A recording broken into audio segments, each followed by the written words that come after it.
In the village of Cooper Hill, people are being found murdered inside gooey resin pods. Is it the work of aliens or the world's stickiest serial killer? We're discussing sequelitis The history of UFOs. and terrible ways to commit murder in this episode of Welcome to Midsomer.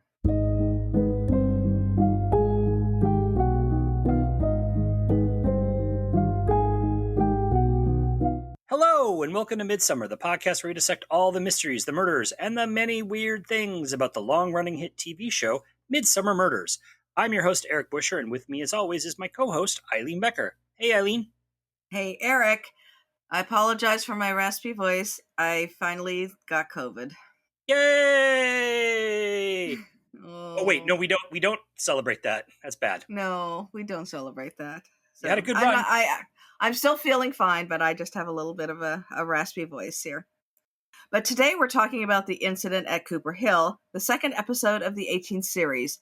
It originally aired January 13th, 2016. It was directed by Rennie Rye and written by Paul Logue. Let's dip in. Spoiler warning, we will be discussing the events of this episode, including the identity of the murderer. So if you haven't watched it yet and don't want to know who done it, pause this and go watch it. We'll still be here when you get back. They're ufologists. Is that a real word? Seems the area around these woods is a UFO hotspot. This lot started turning up because of the sightings. What sightings? The past week has seen reports of strange lights in the sky. So? The locals are claiming the aliens are invading. The station took 6 calls about it last night alone. It's night in the village of Cooper Hill, and Forest Ranger Felicity Ford is driving through the woods.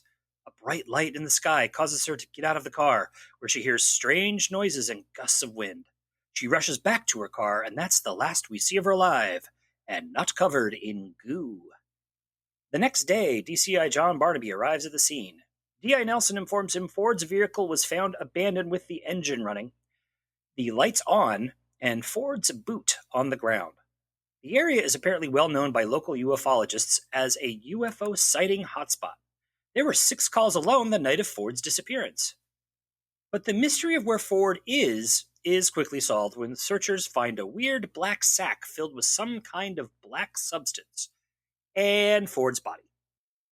Barnaby goes to talk to Ford's mom, Veronica, who is distraught by the news and also because she's low on wine. Ford's fiancé, Brogan Steele, is shocked. He last saw Ford the prior morning when she went out to the woods to deal with an illegally parked local UFO nut, Carter Faulkner. Felicity's last phone call was to the local RAF base, where her father, Group Captain Jeremy Ford, is stationed. But she hated him, so why'd she call him? Barnaby goes to visit the inactive base, which is used nowadays mostly for radar and storage. The captain is your typically strict military man who says he had no call from his daughter. Sergeant Yasmin Ali says she took the call, but Felicity didn't identify herself, so she never told the captain. Meanwhile, Nelson gets the fun job of talking to Faulkner, but he's hiding in his RV, so instead Nelson meets his son, Dylan. Carter had an infamous UFO sighting in 1984 and has spent his life hunting for them again. Dylan says they saw nothing the night before. In the village, word is getting out about Ford's death. Local UFO tour guide Abigail Tonev and her son, Nathan, have to cut their tour short because of police roadblocks, bringing in a surge of customers early to the local inn owned by Nadine and Steve Campbell. Their daughter, Orla, is a mechanical expert. Coroner Cam Caramore tells Barnaby that the goo is a synthetic resin, but it's not of a polymer she can find. Is it alien? It's not. We see someone in a gas mask prepping the stuff. All the recent UFO studies have been in a mile radius of Cooper Hill, and since no self-respecting ET would come to an area with one of the highest crime rates in the galaxy, clearly someone is making it look like aliens. Ford had some catkins in her hair, but they haven't identified what tree they came from yet. She also had a ring around her neck, but it's not her engagement ring because Brogan has never seen it before. By the way, he's a devoutly religious biologist who gave up science to move to Cooper Hill to be with Felicity. So the ring is called a posy ring, a German tradition for sweethearts. Turns out her secret love was Sergeant Ali, and they had been together 6 months meeting out in the woods. The call that night was to Ali, not her father. Felicity didn't want her mom to find out because Victoria would not have been happy with Ali being in the military. Ali is about to reveal some more info to Barnaby, but she's called away by the captain, and that's the last time we ever see of her alive, and not covered in goo. That night, Abigail is driving her old tour bus in the woods when it dies. She calls out for help and sees more bright lights and wind. She's chased by the lights and ends up knocked out in the grass. The next day, she describes the incident to Barnaby and draws a little symbol she saw on the UFO. Fingerprints in Felicity's van come back as Steve Campbell's. He admits he helped Felicity out the other day. He's former RAF who worked for Ford at Cooper Hill, and he's been keeping tabs on Felicity for him since there's been no contact since the divorce. Campbell knew about her secret relationship with Ali and told Ford the night Felicity died. Nadine is not happy that Steve's been doing this. The captain says he was more likely to kill Ali because of the affair, not his daughter, which is not a really smart thing to say since Ali's body is found in another sack, this time hanging from a tree. This death gives our detectives a few new clues, including evidence that the body was moved, meaning there is a separate murder site, and a threatening voicemail message from Brogan. Turns out he had suspected something was off for a while and followed Felicity and Ali together the night of Felicity's death. The catkins all come from the black poplar tree found in Hunter's Clearing where Felicity and Ali would meet. Cam and Nelson investigate the tree and find an empty shallow grave and someone watching them. Nelson loses them in the forest, but when Barnaby arrives on the scene, they find a series of tunnels connected to the base. Inside the tunnels, they find equipment with the same logo Abigail saw in the UFO. They are kicked off the site by Ford and the military, and Barnaby plans to find out what Ford is hiding. Tourist info this week. This is our only appearance so far in Cooper Hill, home to beautiful woodlands popular with tourists from all galaxies. Stop by Hunter's Clearing to see what you can dig up. Just don't go in the tunnels. Definitely. No. So, right off the top, this is our second episode with aliens or UFOs. Eileen, is this a sequel? They don't even mention the crop circles. Well, nobody was involved in that case. I know. Everybody's retired, moved on to other jobs, died, been murdered, whatever. Yeah. It's funny that John and Tom have never conferred on cases, right? I know. It's like, I'm going to call John on this one. Or Tom on this one. He never does that. They act like he never existed. Comparing this to the other one, the crop circle episode, whose name I'm blanking on because everything runs together after a while. The Electric Vendetta. The Electric Vendetta. Something about that one seemed a little more solid. Yeah, and I think there were some really, and this one has some really solid performances too, and some really good ones. For me, there was a pathos to that, and there is to this one as well. It just isn't as deep, and I don't want to spoil the Electric Vendetta for anybody who hasn't seen it, but there's a character in there who was murdered that it just seemed wrong that character died. It was in fairness, guy. we've already spoiled the Electric Vendetta. There's a whole episode where we explode. we blow all the plot lines. I think they're both tragedies, and they're both with multiple culprits. Yeah. Something about this one did feel like a retread of it. Like I felt like, oh, we've covered this before, and I don't think it improved on it. No, I do think there were some good things about this as well. Oh, I think it's a decent episode. I think comparing the two, though, something about that other one, I think maybe because it was classic, they were still sort of figuring out what was going on, but it had a little more tragedy to it. I thought. I don't know, a little more, like just a hairbreadth's more depth throughout the episode. Yeah. Like this one, you get depth, but not till the very end. Yeah. Yeah, this one, it seemed the clues as to the real culprit are mainly in the second half, and there's really nothing that really links anything in the first half. Yeah, all of that stuff just piles on in the last last 45 minutes of this episode. Yeah. We have more ufologists in this one who, believe it or not, are more obsessed. Yes. And on tours and in a bus 4 times a day. Just a lot. That's a lot of tours. That is. I think the character of Carter Faulkner was someone that was so driven with obsession. He alienates his own child. Broken.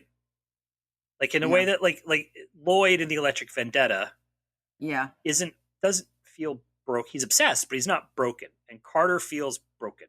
Yeah. I will say that both are based on real things that happen in the UK. Obviously, the crop circles, we talked about that. But this is also based on an incident that I'll talk about in my history corner. And it's when you know about that and you read about that incident, you will see, including the fact that they use incident in here, that there's things that are very, very much that they took from that into this. So I thought that was kind of cool. We had the one super annoying UFO tourist. Yeah.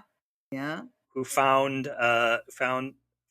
Ali, but also is super she was that sort of super annoying tourist that for a second there I thought, is she American?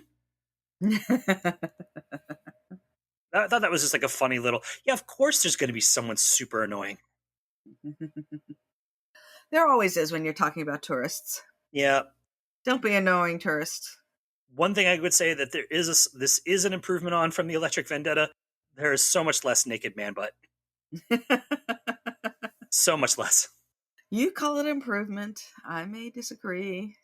I'm sorry. Which of the naked man butts were you really hoping to see in Electric Vendetta?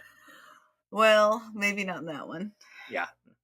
We do get naked man butt from Jones, though, but that's a whole different episode. TMI. I thought it was interesting that in this one, so in Electric Vendetta, Tom Barnaby is quite clearly aliens aren't real, UFOs aren't real, right? Yeah.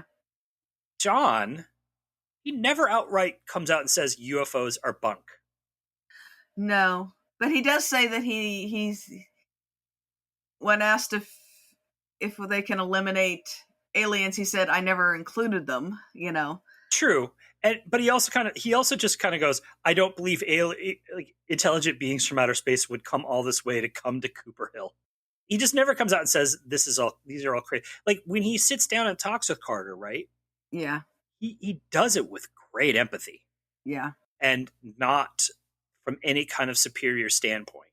Yes. And I think that's the psychologist in him, where he knows that to connect to Carter and to get the truth from him, he needs to connect with him on his level.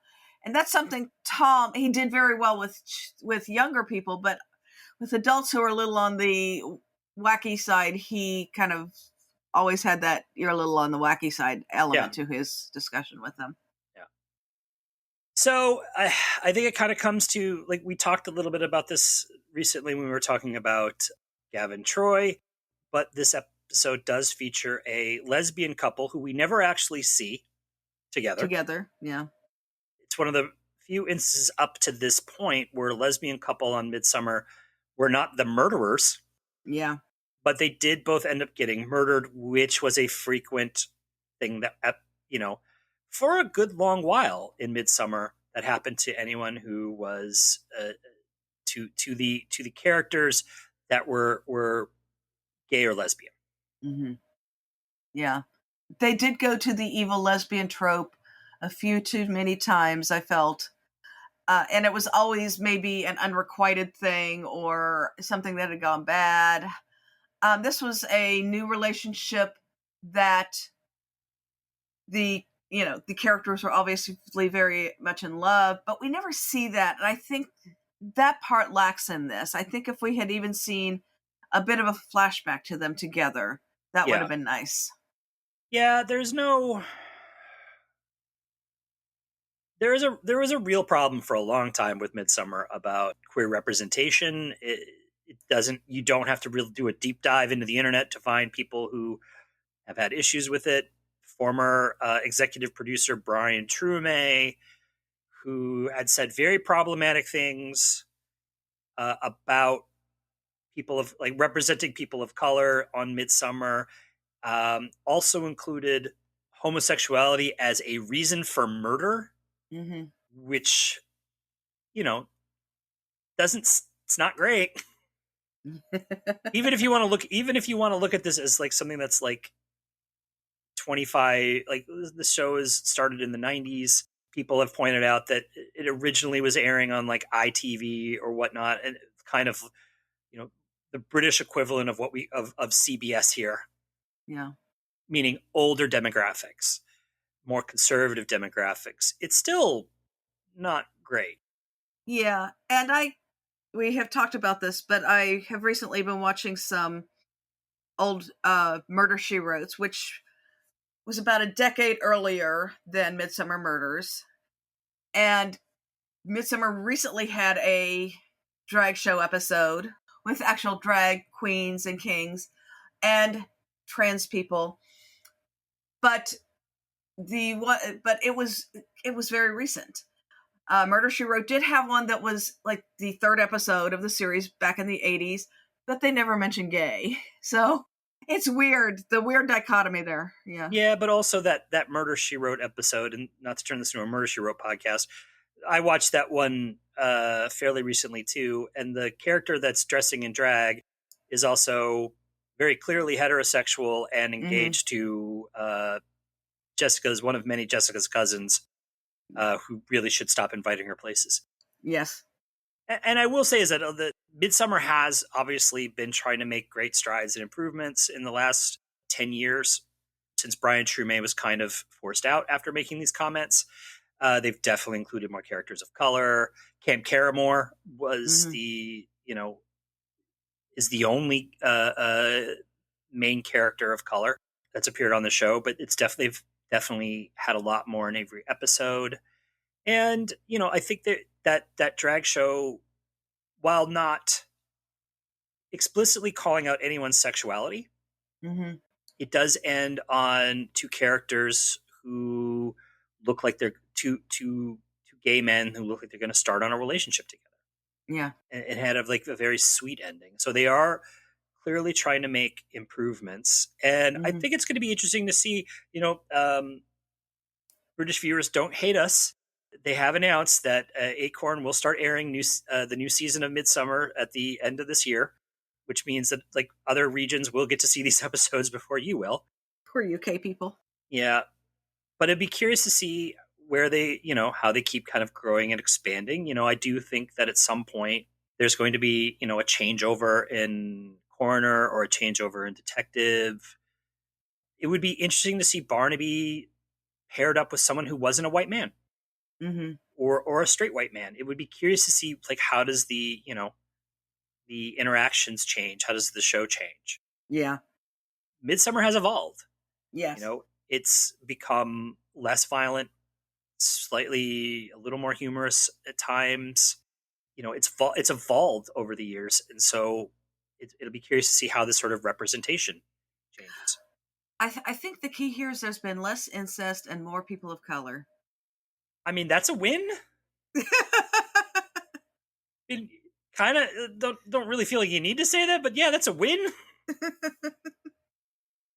So we've already mentioned it, so let's just get the strange kill out of the way. It's goo. Weird black goo is our murder weapon of choice this episode. Is this the most overly complicated way to kill somebody? It does seem a very convoluted way to commit murder, but that does seem the modus operandi in Midsomer. What is the most complicated way I can kill somebody? Didn't used to be. It just used to be like shoot him, stab him, hang him, drown him. Hit him with a big thing of cheese. Tie him to the ground. Set a machine that's going to throw wine bottles at you. All typically normal ways of killing people. Hey, splay them out like Gulliver and Gulliver's Travels. Yep. No, it like we'll talk a little bit about this more in the second half, but it did just stand out to me as like why, like there's a big question to me of like why this weapon of choice. Yeah. Since this episode focuses on UFOs and UFOlogy, we are going to look at the history of UFOs in Eileen's History Corner. Da, da, da, da. All right. I'm going to do this in my Spaceship Earth Judi Dench Epcot voice. Or not, really. Please don't. As long as humans have looked up to the sky, often for navigation or predict the change of seasons, they have noticed when something out of the ordinary has happened. Often it was comets, meteors, planetary conjunctions, or sometimes even a supernova, which is the massive explosion of a star. These were often seen as omens or portents, such as with the death of Julius Caesar or the birth of Jesus Christ. Astrologers loved them some weird natural phenomena. In the 11th century China, Shen Kuo, a government official and inventor, wrote about a pearl-shaped flying object that opened its doors and shone a bright blinding light that would take off at amazing speed, though anything faster than a horse would be an amazing speed in the 11th century. A celestial phenomenon over Nuremberg, then part of the Holy Roman Empire, occurred in 1561 and was portrayed in a woodcut showing a sun with a cranky-looking face, a bunch of pink and blue dots, and some weird cylindrical objects hovering over a black, dagger-like object over a city. Witnesses describe it as a battle in the sky, apparently overseen by the sun, which had a face. In 1878, Denison, Texas farmer John Martin reported seeing a large circular object flying at a wonderful speed, though again, anything faster than a horse. He said that it looked to be about the size of a saucer from his vantage point, the first time the word saucer has been used for a UFO. However, ballooning was becoming popular, as were the first attempts at controlled heavier-than-air flight. A hysteria broke out in the U.S. in late 1896 and early 1897, in which mystery airships were seen all over the U.S. Thomas Edison was blamed, but even he thought it was too crazy to take credit for. But maybe someone else could. Beginning in 1895 in the UK and 1897 in the US, a novel by popular science fiction writer H.G. Wells was being serialized in magazines.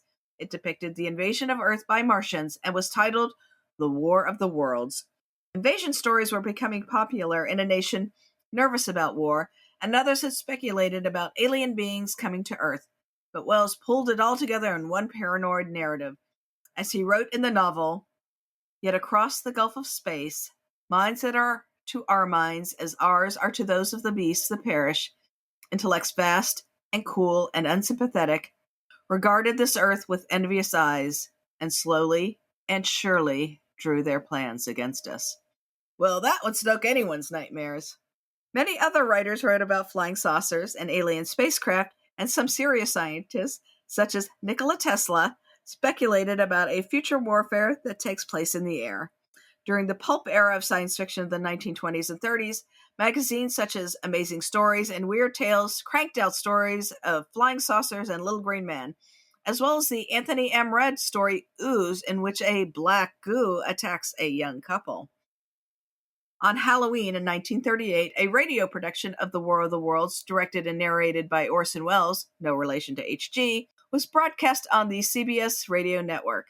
A panic ensued when some listeners were convinced that the Earth was being invaded by actual Martians, though the scope of the panic is much disputed. But 1938 also kicked off what's been called the Golden Age of science fiction, in which novels such as Arthur C. Clarke's Childhood's End, which portrayed a seemingly benevolent takeover of Earth by extraterrestrials, moved the genre past the pulp era into a more literary direction.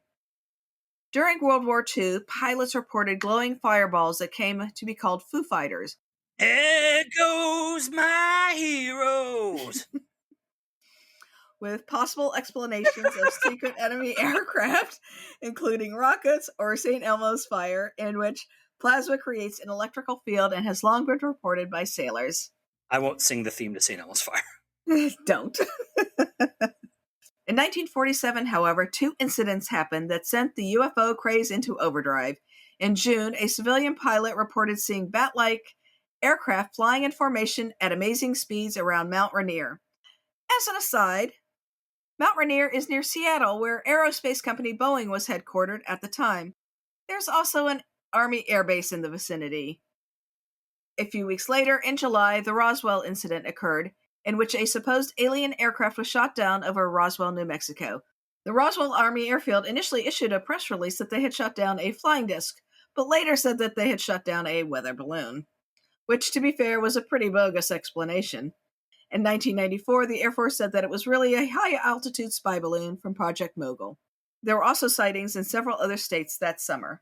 The UFO craze took off in the 1950s, both in science fiction and with flying saucer clubs and non-fiction books that proposed that extraterrestrials were coming to Earth in response to the detonation of nuclear weapons. Alien abduction stories started to appear, and a couple in New Hampshire, Betty and Barney Hill, reported an abduction in 1961 involving what would become tropes of the genre: spacecraft flying in weird directions, missing time, memories of the abduction recovered in dreams and under hypnosis, and gray humanoid aliens. Their accounts were the subject of the 1966 book interrupted journey, though it is possible that the couple was just driving while sleep deprived. In 1980 was the Rendlesham Forest incident, in which mysterious lights hovered over and then seemed to descend into the Rendlesham Forest in Suffolk in the UK. The events occurred just outside of a Royal Air Force base, which was being used by the US Air Force at the time. A lieutenant colonel named Charles Holt reported that when they investigated, they found a glowing metallic object with colored lights. When they returned the following day, the object was gone, but there were 3 triangular indentations in the ground. The most likely explanation is that the lights came from a nearby lighthouse, and the markings were rabbit diggings. Alien abductions, cattle mutilations, crop circles, the Bermuda Triangle, Area 51, and ancient astronauts all became part of the UFO lore. TV shows such as In Search Of, narrated by Star Trek's Leonard Nimoy, and The X-Files, movies such as E.T. and Close Encounters of the Third Kind, and books like The Flying Saucers Are Real by Donald Kehoe, and Whitley Strieber's Communion spread the frenzy. Ufology has become a part of our popular culture, with movies such as Mars Attacks, Independence Day, Men in Black, Signs, Arrival, and multiple versions of The War of the Worlds becoming major hits. No one has produced irrefutable evidence of alien spacecraft. Many can be explained by natural phenomena such as St. Elmo's fire and optical illusions such as parhelion, also called sundogs, in which 3 or more suns can be seen due to refraction.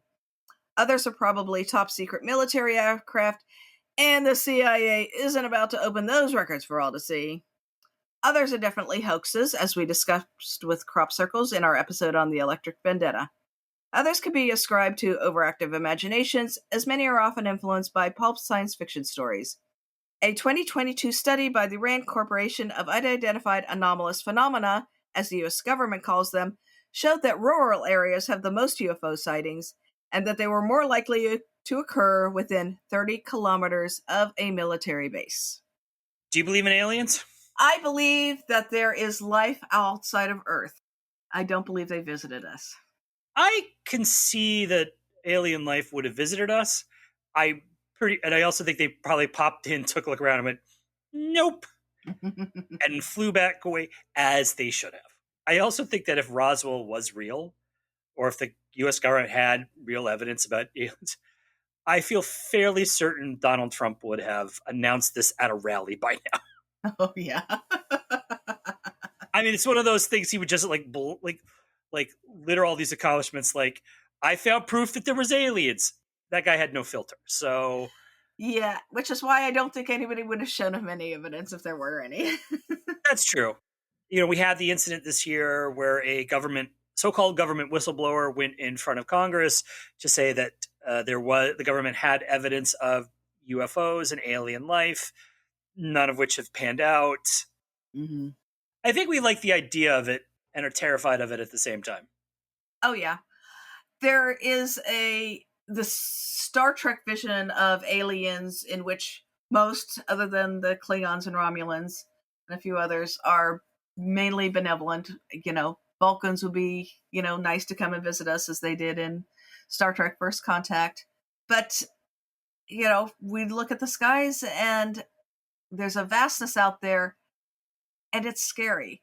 And to be honest, there have been some very reputable people who have reported things, including astronauts, former President Jimmy Carter, who have said that they have seen things that they have not been able to identify what they were. And that's all of what a UFO is. Unidentified flying object. It does not mean that it is actually an alien spacecraft. That's true. Let's jump into cast highlights. A lot of newbies this episode.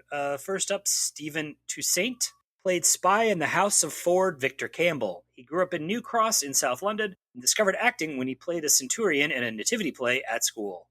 So he's probably been thinking of the Roman Empire ever since. Because of a union conflict, he had to change his professional name and chose Toussaint because of Haitian revolutionary leader Toussaint Louverture. One of his first big roles was in the show The Knock, which featured some actress named Fiona Dolman in Series 3. Never heard of her. Nope. He appeared in Line of Duty, Lewis, Prince of Persia, and Rain Dogs. Currently, you can see him in House of the Dragons playing Corlys Valerian.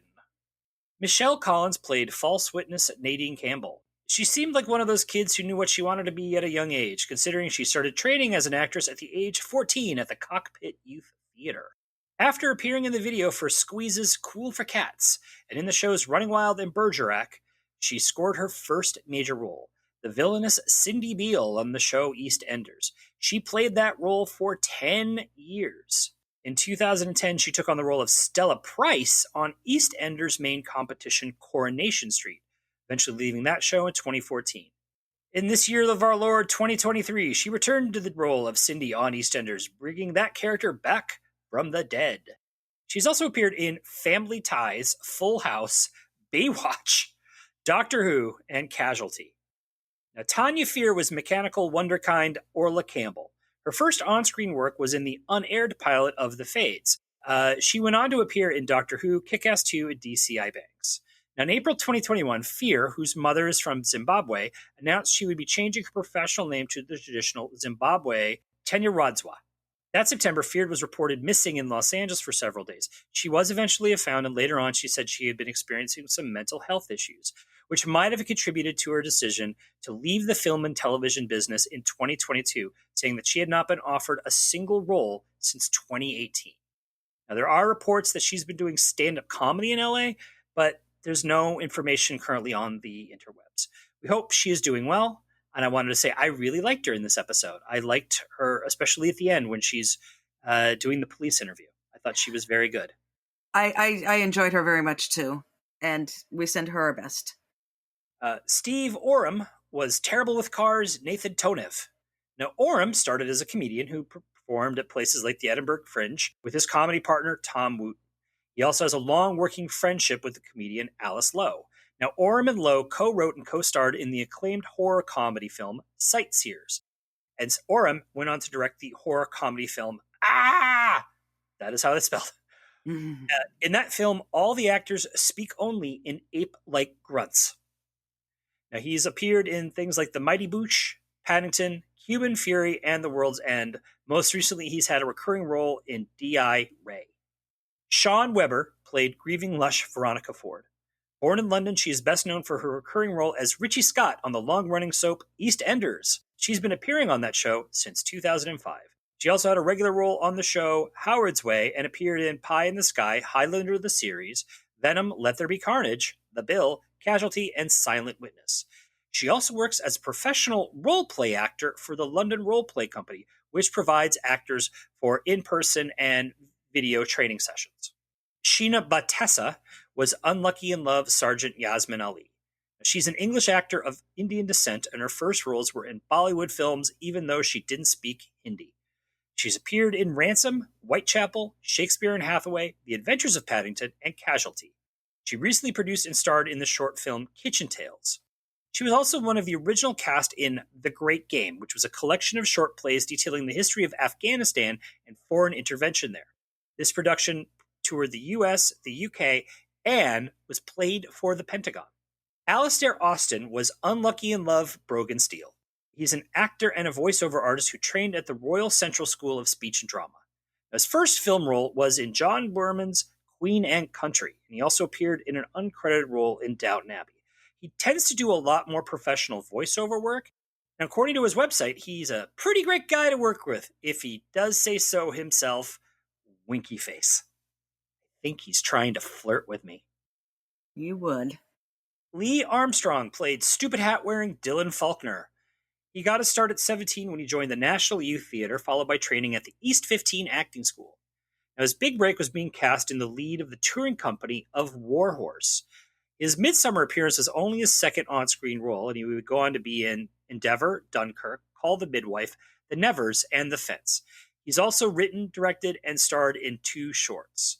I have to say, his scene with Barnaby in the station was very powerful. Yes, I thought that was an excellent scene, and he did so well in that.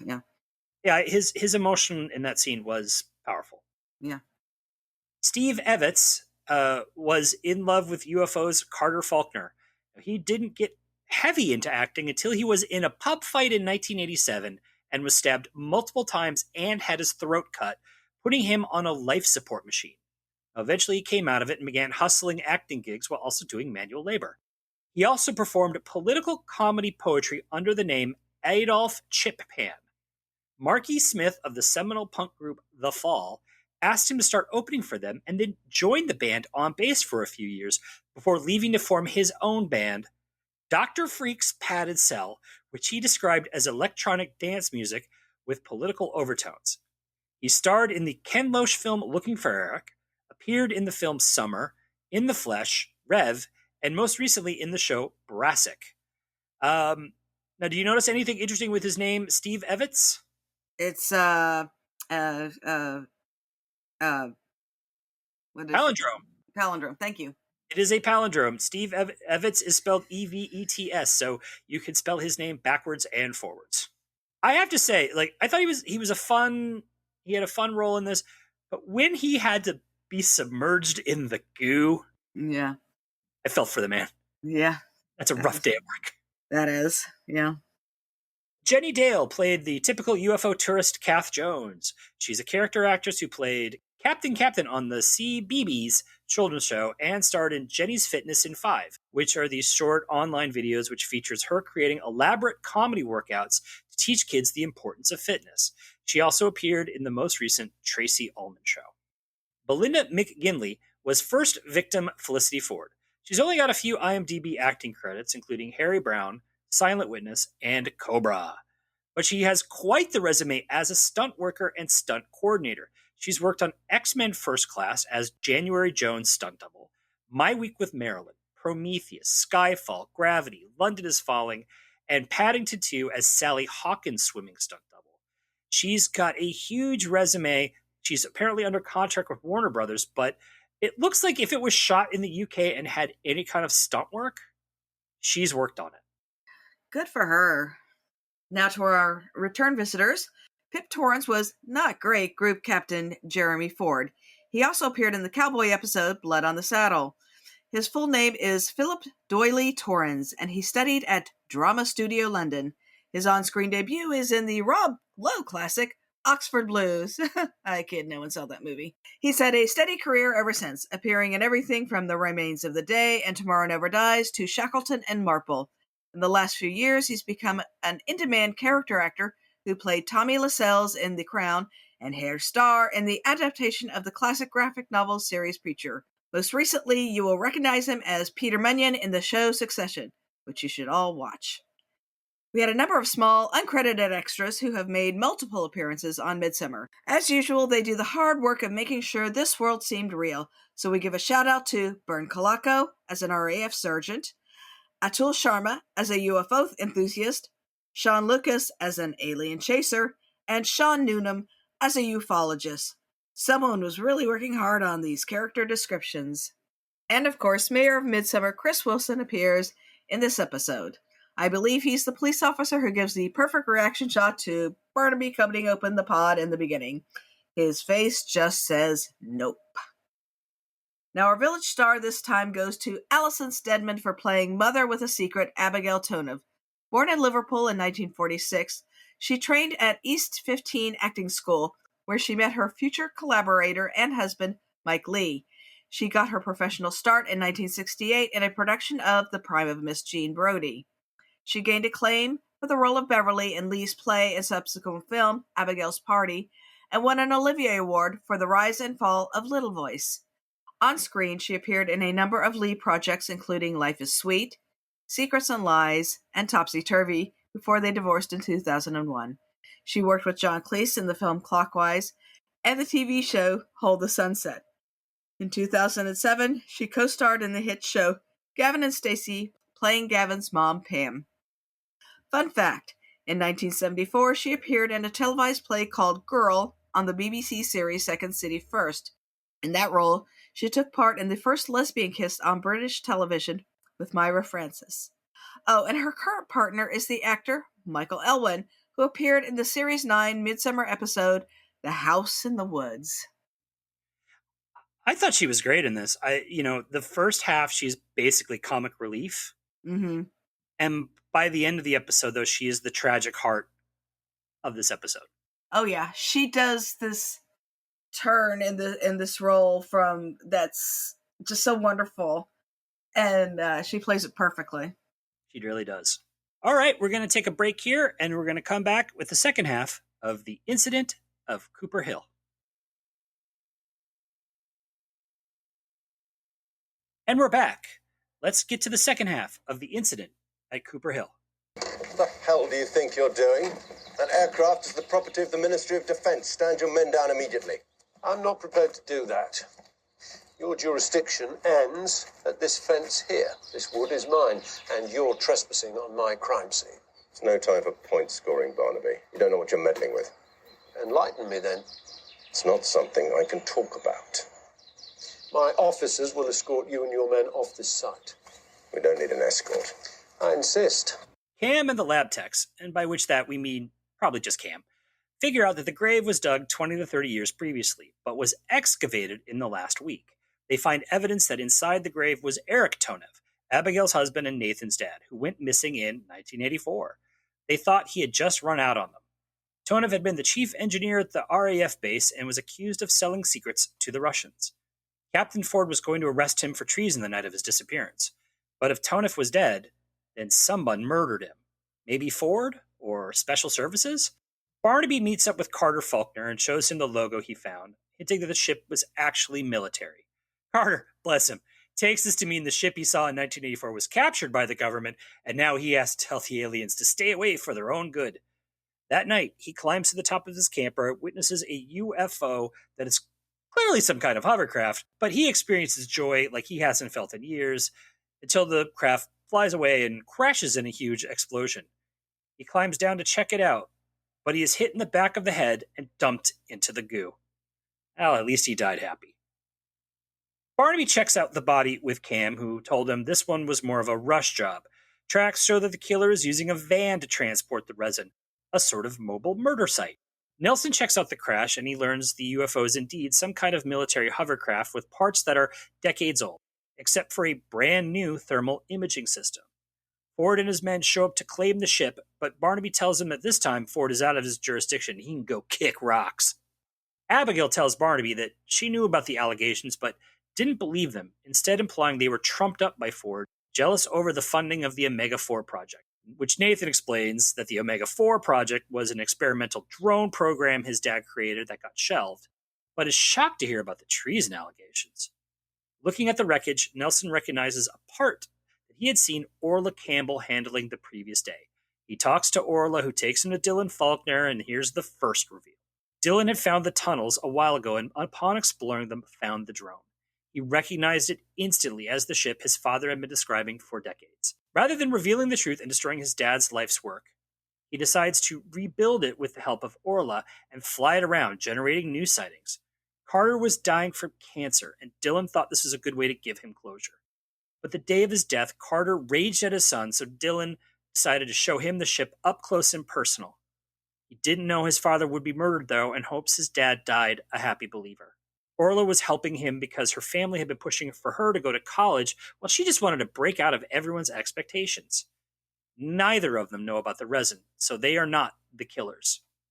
Now, we find out that Nadine Campbell was also a part of the Omega-4 team and says that the charges against Tonev were trumped up by Ford using a false witness, Nadine. Ford had blackmailed her to do it, threatening to ship her husband off to a different base. He did this because Eric Tonev and Victoria Ford had been having an affair. Victoria had been planning to run away with Eric, but when he never showed, she assumed he had gotten cold feet. Now, realizing that Abigail has hid the affair from them, Barnaby and Nelson head over to the Tonevs, where they find Ford, who says Abigail called him for help, and the body of Eric Tonev in a freezer. Ford says that he told Abigail about the planned elopement all those years ago, which makes Barnaby think she is most likely Eric's killer. But Abigail and Nathan are not there. Instead, Barnaby and Nelson find them and the black van containing the resin out in Hunter's clearing. Nathan has brought his mom there so he could shoot her and himself in a murder-suicide, finally able to rejoin their father in the afterlife. Barnaby and Nelson try to stop him, but Nathan takes a few shots at them before dragging his mother into the tunnels. The police give chase, and we find out the second reveal.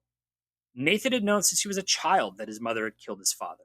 When Felicity stumbled over the grave and the body, she realized it must have been Eric, So she told Nathan because they knew each other as children of the base and wanted to give him a heads up before she called the police. To protect his mother, Nathan killed her and I guess used the resin designed by his father to make it look like aliens because they never really explain why the resin. Ali saw him move his father's body, so she had to be murdered. Faulkner apparently saw him dump the resin in the woods or something, and that's why he had to die. Nathan wants to spare his mother the pain of prison, but Abigail finally tells him that it's time for the world to know the truth and apologizes for taking his father away from him. Sobbing, Nathan gives up the gun. She tells Barnaby that she found Eric in the clearing and had begged him to stay. When he refused, she hit him in the head with a rock in anger. She knew that Nathan would never get over his father leaving, and she was right. Now, throughout this episode, we saw the exploits of John and Sarah as his birthday approaches and he believes she is throwing him a surprise party. Turns out he's wrong because he swore up and down he didn't want anything, and she listened, but then they realize he does want some kind of party. So Sarah, Cam, Nelson, Betty, and the dog surprise him with a small party and a viewing of an old sci-fi film, Attack of the Flying Saucers. The killer, again, we have motive, love for his mother, and kind of grief, would you say? Yeah, I would definitely say that there was grief involved too. But it was interesting how he protected his mother for all those years. I thought his kind of breakdown at the end was really well handled, from the point where he's saying that he's going to kill her and himself, and because he's so tired of covering, all the way to the end. I thought it was really well handled. I wish that there had been a little bit more seeding of his father in the first half of the show, though. Yeah, all that gets kind of rushed out. Yeah. And again, why the resin? They never explain why he's using the resin. I'm assuming it was to make it look like aliens, but also that's really weird because think about it. As soon as someone says it out loud, oh, aliens must have murdered them with a black sack full of resin. Yeah. It sounds so dumb. Yeah. Looking up black goo, it is, and that is kind of the term that people use for it.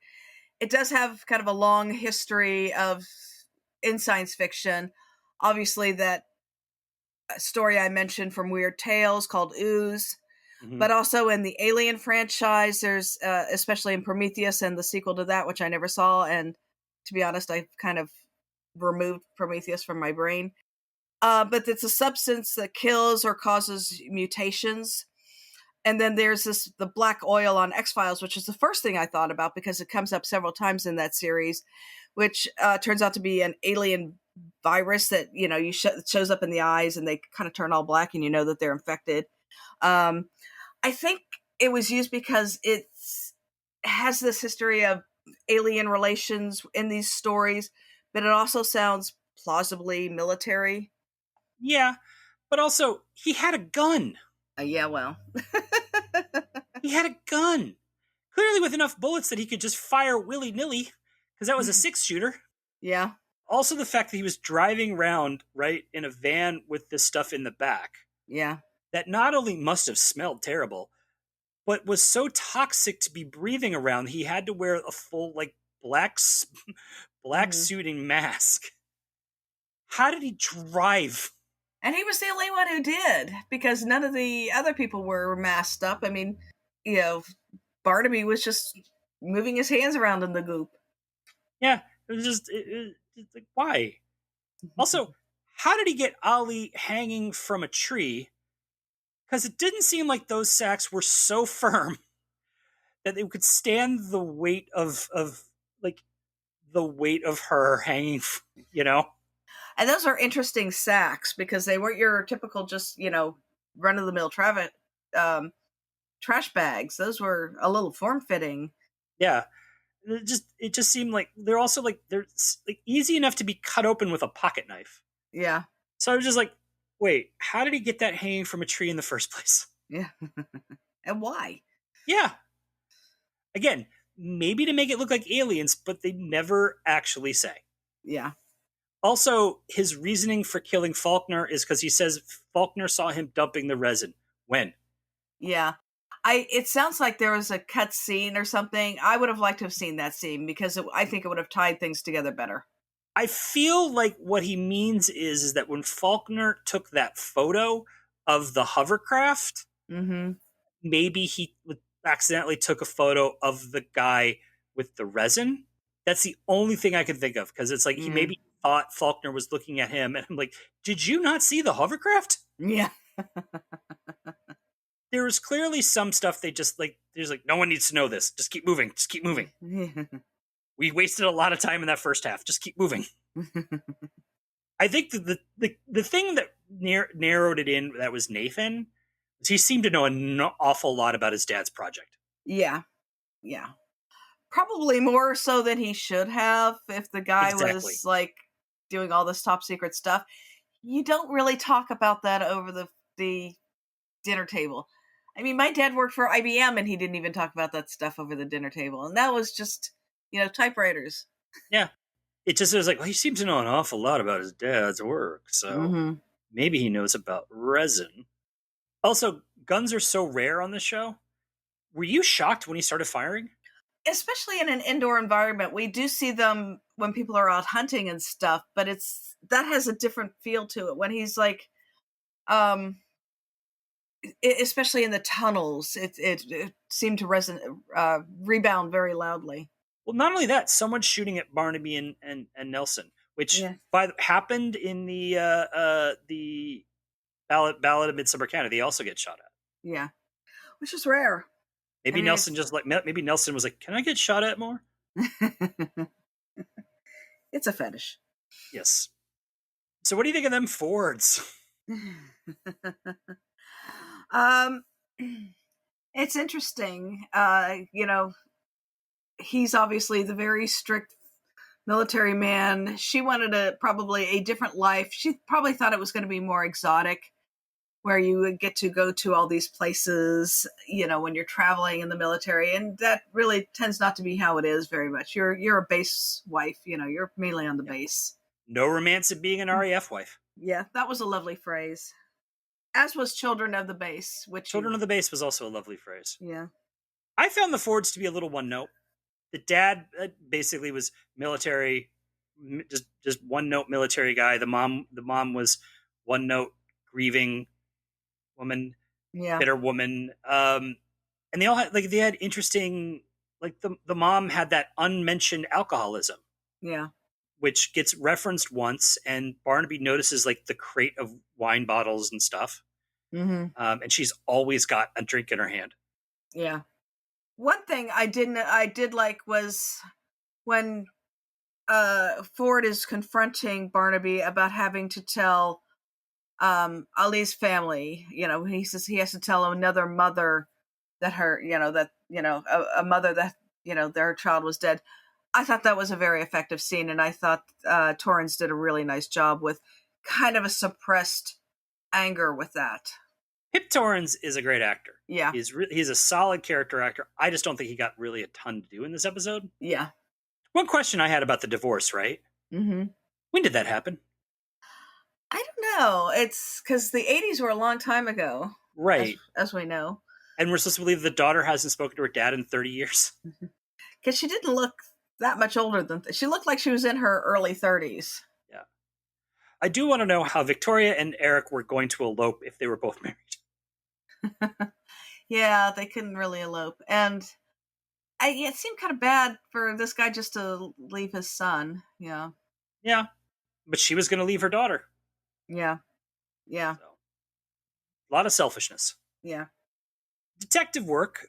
Not a huge amount of detective work, although there were several scenes of Barnaby and Nelson kind of hashing out the case and possible suspects.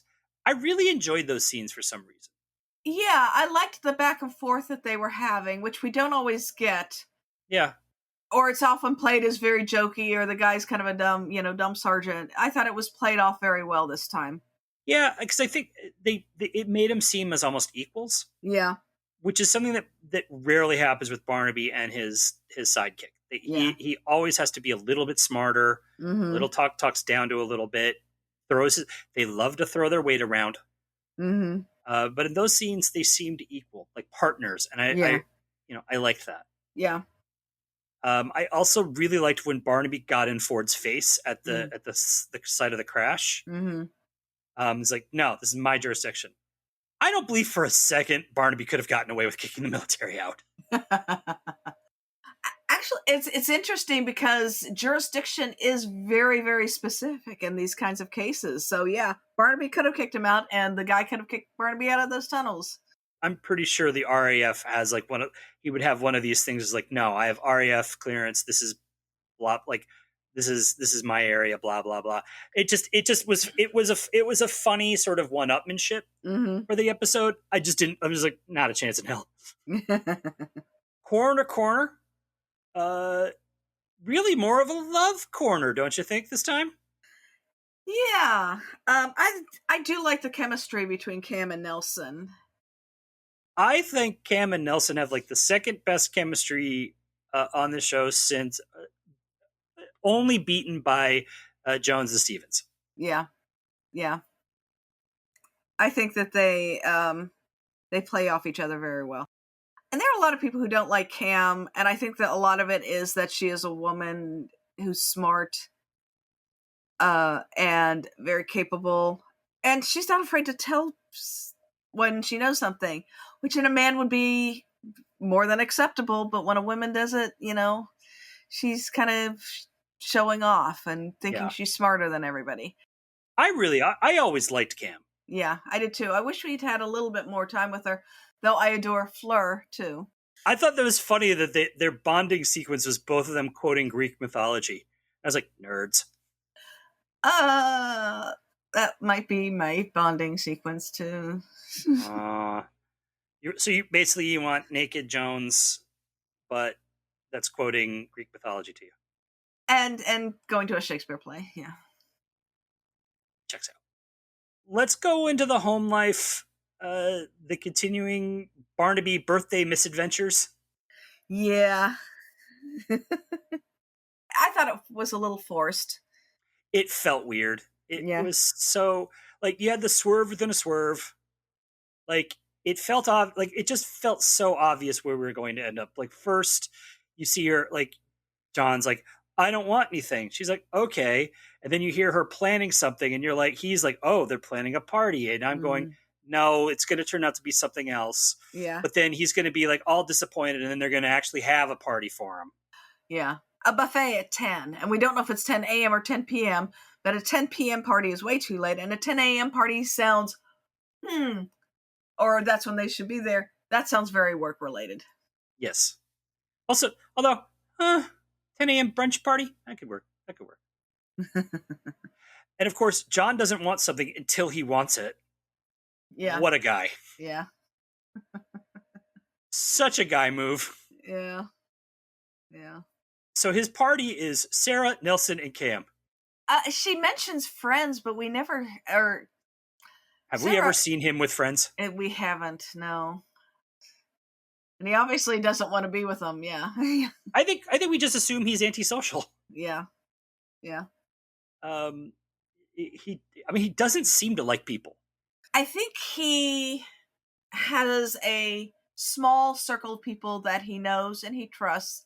It's so small you can't see them. Everybody else is held at an arm's length. I kind of identify with that a bit, And he got his birthday movie. Yeah. Not even a good one. Yeah, Sykes the dog was right on that one. Yeah. Final thoughts. Well, this is obviously based on the Rendlesham Forest incident of 1980, which I talked about. There are very, very similar elements to it. The whole triangular shape of the ship and everything. So anybody in the UK, because it is called the Roswell of the UK, so anybody else would have, in the UK would know what they were referring to on this one. And I think it works as that. I do wish that it had seeded a bit of the military clues with Eric in a little earlier. I wish it had shown Carter actually seeing something, so it would explain, at least in... He did... Wait, what do you mean? They did show him... Like, you mean like something in 1984? No. It's showing him seeing the guy throwing out the black goo. Oh, okay. Yeah. Yeah. And the Electric Vendetta, his death, I relate to Floyd's death as a bit unnecessary. Lloyd's death was this weird incidental thing that wasn't premeditated. Mm-hmm. And this apparently wasn't supposed to be premeditated too, but there were some holes. There's some real holes to this that make it flawed. Mm-hmm. Like plot wise and construction wise, it's flawed. It doesn't really, nothing of consequence happens really in the first half. Like nothing of importance to the actual murders. Yeah, as far as clues are concerned, yeah. Right. Instead, you have most of it's the secondary story, which is this airship thing. But it's a lot of really tragic. I mean, it on some levels, it's the two people that could commit the crimes, right? Mm-hmm.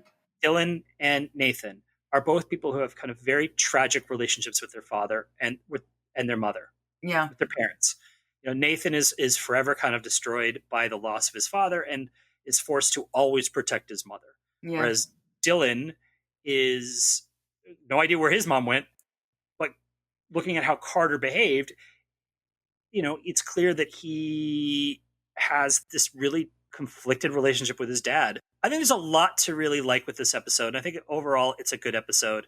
I just think there's some logic gaps and some story holes that make you just kind of go, wait, what? Yeah. I think it's elevated by the performances of the guest cast. Yes. Because there's some really good, strong performances. Yeah. Stedman is great. Torrens is good. I'm not going to say he's great, but it's not his fault. No, yeah. His character was overwritten. I thought Oram was great as Tonev. And I liked Tanya Fear. I liked the kid who played Dylan. There's a lot of people that had really strong moments. And weirdly enough, Torrance, who is a great actor, didn't get one. Well, yeah, other than that one moment, but even then it was just so brief, yeah. But I do wish they had given him a little bit more. Same. Yeah. That's everything we wanted to talk about. We want to thank everyone for listening to us. If you had anything you want to discuss about the incident at Cooper Hill or Midsomer Murders, feel free to email us at welcometomidsomer@gmail.com.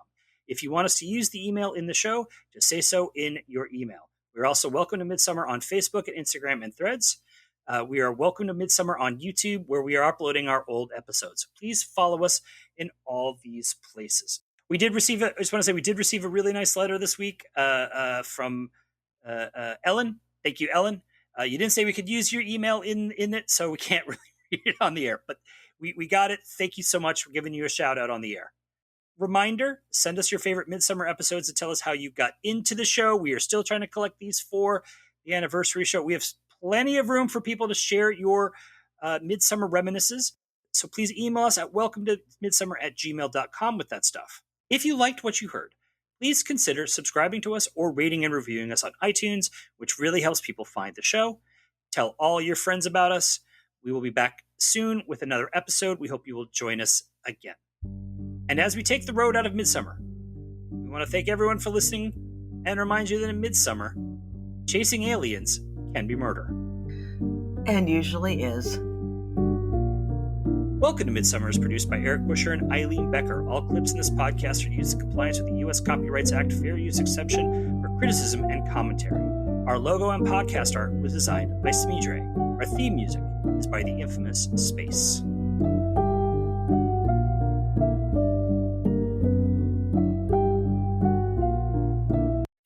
Many other writers wrote about flying saucers and alien spacecraft, and some serious scientists, such as Nikola Tesla, speculated about it. Huh? Nikola Tesla? Okay.